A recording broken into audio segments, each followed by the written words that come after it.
As usual, guys, nakatambay na naman ako dito sa parking. Naubusan na naman ako ng parking ang aga-aga. Kasi yung mga empleyado na panggabi, medyo nakapark pa. So mga 7 o'clock, lalabas na tong mga to. Palabas, endorsement pa kasi. Alam mo naman yung mga nurse bago umalis, mag-endorse pa. Actually, it's 7:04. 7 ang out nila, pero matatagalan pa sila ng konti kasi may endorsement pa. Aga-aga kong pumapasok. Actually, 8 o'clock pa ang time ko. Pero pumapasok ko na maaga para maabangan ko nga yung mga palabas ng 7 para may parking ako. Alam niyo yun. Ang hirap ng parking dito. Every day. Kaya yun. Ayan, tingnan ninyo.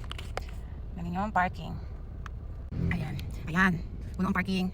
Hanggang dito. Ayan, hanggang doon sa dulo. Grabe. Hanggang sa dulo yan, guys. Tapos tingnan yung panahon. Grabe ang panahon. Ganun pa rin. Medyo madilim pa rin. Sana umuwi na. Kasi ang hirap. Ang hirap. Grabe. Ayun lang, guys. Gusto ko lang sabihin sa inyong everyday parking serye ko.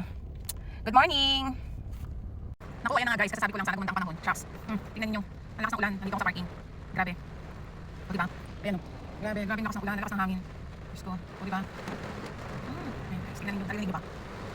OMG. Grabe.